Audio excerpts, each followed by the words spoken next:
하나님 말씀 구약성경 시편 144편입니다. 144편 12절로 15절에 있는 말씀 저와 여러분이 교독하겠습니다. 제가 먼저 읽을게요. 우리의 아들들은 어리다가 장성한 나무 같으며 우리의 딸들은 궁전의 식양대로 아름답게 다듬은 모퉁이 돌과 같으며 우리의 곳간에는 백곡이 가득하며 우리의 양은 들에서 천천과 만만으로 번성하며 우리 수소는 무겁게 실었으며 또 우리를 침노하는 일이나 우리가 나아가 막는 일이 없으며 우리 거리에는 슬피 부르짖음이 없을진대 이러한 백성은 복이 있나니 여호와를 자기 하나님으로 삼는 백성은 복이 있도다. 아멘. 본문 말씀을 가지고 하나님을 믿는 자의 복이라는 제목으로 하나님 말씀을 증거하겠습니다. 이스라엘의 왕이었던 다윗은 시편 144편에서 신앙 고백을 하고 있어요. 자신이 많은 환난과 어려움 가운데 있을 때 하나님이 자신을 지켜주셨던 것을 기억하며 시편으로 노래하고 있는 거예요. 하나님께서 다윗에게 그렇게 하셨던 것처럼 이제는 이스라엘 백성들도 하나님의 그 평강과 번영의 복을 누리기를 기도하고 있는 거예요. 바로 이게 사역이죠. 자기의 삶을 통하여 구체화된 하나님의 말씀, 그 인도하심이 다른 사람들에게도 그대로 누려지기를 기도하고 원하는 거예요. 이게 바로 기독교 사역입니다. 우리 기독교 사역은 이게 핵심이에요. 내가 하나님의 그 은총을 경험하고 경험된 은총을 내 상대방에게 그대로 전달해 주는 거예요. 그리고 동일하게 누리게 하는 거죠. 오늘 본문은 하나님을 믿는 자는 그 자손들이 복을 받는다고 말씀해요. 본문 시편 144편 12절을 보면 우리의 아들들과 라고 말하고요.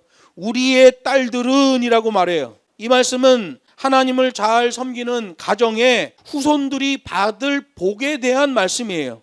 오늘 성경이 말합니다. 하나님을 잘 믿는 자들의 아들들은 장성한 나무와 같이 될 것이다 라고 말해요.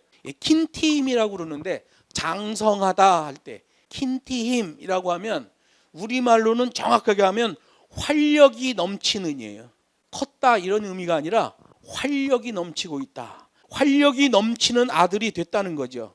가녀린 묘목이었는데 시들거나 마르지 않고 잘 자라서 큰 나무가 되는 것은 기쁜 일이죠.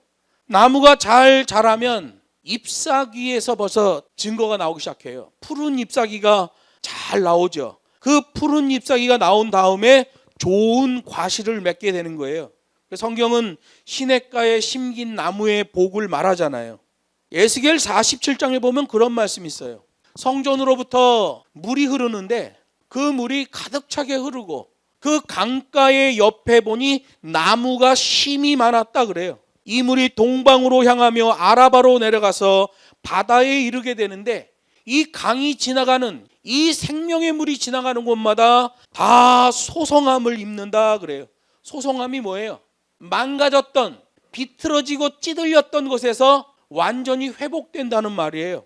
심지어는 모든 생물이 살고 또 고기가 심이 많을 것이다 얘기하고 바다로 흘러갔는데 바닷물도 소성되는 역사가 일어난다 그래요. 그래서 이스라엘 백성들은 에스겔 47장에 나오는 이 권세를 세우고 살리는 권세라고 말합니다. 세우고 살리는 권세. 성전으로부터 흘러내린 물이 흘러가는 그 강변마다 다 살아나는 거예요. 심지어 바다로 흘러갔는데 바다까지 다 살아나는 세우고 살리는 권세로 물이 흐른다는 거예요. 그래서 성서학적으로 보면 성전에서 흘러내린 이 물이 곧 생명수이신 예수 그리스도라고 말하는 거예요. 그래서 예수님이 말씀하시잖아요. 이 배에서 생수의 강이 흘러넘칠 것이다. 예수와 한 동작하는 자들은 어디에 가든지 그 집단을 세우고 살리는 권세로 움직이게 된다고 말씀하는 거예요. 아들들은 그렇게 활력의 아들들이 되고 하나님을 잘 믿는 자들의 딸들은 어떻게 된다고 오늘 성경이 말합니까? 궁전의 식양대로 아름답게 다듬은 모퉁이 돌과 같다 라고 말해요. 그러면 왜 딸을 모퉁이 돌에다 비교를 했나? 이건 이스라엘 사람들의 관용적 표현이에요. 궁전의 식양대로라는 의미는 궁전의 규례대로 여인을 아름답게 장식해 주는 거예요. 궁전에서 왕에게 시집갈 그 여인을 아름답게 장식해 주는 거예요. 그 아름답게 세세하게 자세하게 섬세하게 화장해 주는 거는 이쁘게 보이라고 그러는 게 아니에요. 많은 자손을 얻어라 라는 말이에요. 왕에게 사랑을 받고 많은 자손을 얻어라 라는 의미에서 그 궁전의 규례대로 여인을 아름답게 장식해 주는 걸 말해요. 그렇기 때문에 궁전의 식양대로 아름답게 다듬은 모퉁이 돌, 그러면 이 모퉁이 돌은 모퉁이에 있는 돌을 말하는 게 아니라 건물의 기초석을 말하는 거예요. 건물의 기반이 되는 돌이죠. 이 기반이 되는 돌이 바닥에 쫙 깔린 다음에 그 돌 위에다가 기둥도 놓고 벽도 쌓고 그러는 거예요. 그 기초가 없으면 그 집은 요동하는 집이 돼버리는 거예요. 근데 기초가 튼튼하니까 기둥이 거기에다 얹어지고 담벼락도 거기 위에 다 쌓아지고 그러니까 아주 튼튼한 집이 되는 거죠. 그래서 여기 모퉁이 돌이라는 것은 이어지는 돌이라는 뜻이에요. 이어지고 이어져 전체 집을 떠받드는 돌이 되더라 이런 얘기예요. 그러면 이 여인에게 궁전의 규례대로 아름답게 화장을 해줬어요. 많은 자녀를 낳으라는 거예요. 모퉁이 돌 위에 기둥이 놓이고 벽돌이 놓이고 이어져서 멋진 궁전이 만들어지는 거예요. 그러면 이 여인을 통해서 나온 아이들로 인해서 계속 자손 만대의 풍성한 자녀의 복을 받게 된다는 말씀을 하고 있는 거예요. 하나님을 잘 믿는 자들의 아들은 활력의 아들들이 되고 하나님을 잘 믿는 자들의 딸들은 자손 만대의 기초석이 되어진다는 거예요. 그래서 이 모퉁이 돌 기초석에서 이어지고 이어지는 기둥과 벽돌, 이걸 에베소서 2장 2절에 보면 그리스도 안에서 함께 지어져 가느니라 이렇게 말해요. 그리고 보면 예수 그리스도께서 교회의 모퉁이 돌이 된다는 걸 알게 되는 거예요. 그리고 예수님도 스스로 말씀하시잖아요. 나는 교회의 모퉁이 돌이라고 말씀하시는 거예요. 그게 바로 시편 144편에 있는 이 말씀을 기준으로 말씀하신 거예요. 예수님에게 아주 먼 할아버지 다윗, 예수님이 다윗의 후손이잖아요. 할아버지가 불렀던 찬양, 어려울 때 하나님의 인도를 받았던 그 찬양, 그리고 이스라엘 백성들이 그 동일한 복을 누리기를 원하는 마음에서 불렀던 이 144편의 찬양, 이 찬양을 예수님도 교회론을 말씀하실 때 말씀하신단 말이에요. 내가 바로 그 모퉁이 돌이다, 내가 바로 그 생명수다 말씀하시는 거예요. 그래서 하나님을 자기 하나님으로 삼는 자들의 자손들은 잘 자란 나무처럼 강건하고 활력이 있으며 때를 따라 아름다운 열매를 맺는 복을 누리게 된다라고 오늘 본문이 말씀하는 거예요. 그리고 13절 14절을 보면 하나님을 믿는 자는 그 기업에서도 복을 받는다고 말해요. 농업과 목축에서 큰 복을 받게 된다고 오늘 성경이 말합니다. 곳간이 차고 넘치는 복을 누리게 된다는 거예요. 여러분, 사람이 아무리 수고를 하여도 하나님이 함께 하시지 않으면 진정한 풍요를 누릴 수가 없는 거예요. 하나님이 함께 하시는 자는 그 손이 수고한 대로 결실할 뿐만 아니라 더 넘치는 복으로 함께 하시는 거예요. 성경에 보면 30배, 60배, 100배의 결실로 나와진다라고 말하잖아요. 가축에 대한 복도 누린다고 그래요. 당시 기준에서는 짐승 그러면 한 나라의 부를 측정하는 잣대였고, 한 가정의 부를 측정하는 잣대였고, 개인의 부를 측정하는 잣대가 바로 짐승이에요. 너 짐승 얼마나 가지고 있냐? 너 양과 염소가 몇 마리냐? 너 소가 몇 마리냐? 이거 가지고 그 사람의 부를 측정했던 거예요. 잠언 27장에 보면 그런 말씀이 있어요. 하나님을 잘 섬기는 지혜로운 자는 어린 양의 털이 너의 옷이 될 것이다. 하나님 말씀하셔요. 염소는 밭을 사는 값이 되며 염소의 젖은 넉넉해서 온 집안이 다 먹고 남아서 여종들까지도 염소의 우유를 먹게 될 것이다. 이렇게 말해요. 종들은 원래 우유를 안 줬단 말이에요. 그런데 하나님이 너무 복을 주시니까 염소 양에서 젖이 너무 많이 나오는 거예요. 집 식구가 다 먹었는데도 우유를 다 못 먹어. 그래서 여종들까지도 그 복을 누리게 된다는 거예요. 곳간에도 복이 넘치고 가축에도 복이 넘친다는 거예요. 성경이 말하잖아요. 양은 들에서 천천만만으로 번성할 것이며, 양 300마리만 되면 큰 목장 주인이란 말이에요. 천천만만으로 번성한대요. 또 일을 하기 위해 마련된 소는 아주 무거운 짐을 실을 수 있도록 건강하고 살찐 소가 됐다는 거예요. 여러분, 소도 비실비실하면 짐을 못 실어요.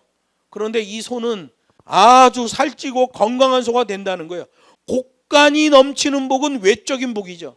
가축에 대한 복은 내적인 복이에요. 하나님을 자기 하나님으로 삼고 순종하는 자는 밖에서도 복을 받고 안에서도 복을 받게 된다는 거예요. 그 복은 신명기 28장에 기록되어 있죠. 내가 내 하나님 여호와의 말씀을 순종하면 이 모든 복이 내게 임하면 내게 미치리니 성읍에서도 복을 받고 들에서도 복을 받을 것이며 내 몸의 소생과 내 토지의 소산과 내 짐승의 새끼와 우양의 새끼가 복을 받을 것이며 내 광주리와 떡반죽 그릇이 복을 받을 것이며 내가 들어와도 복을 받고 나가도 복을 받을 것이니라, 이렇게 말해요.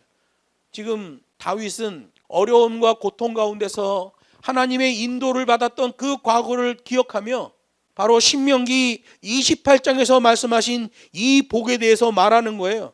외적인 복, 곡간이 넘쳐난다. 내적인 복, 가축에 대한 복을 누리게 될 것이다. 들어와도 복을 받고 나가도 복을 받을 것이다. 이걸 멀티 축복이라고 그러죠.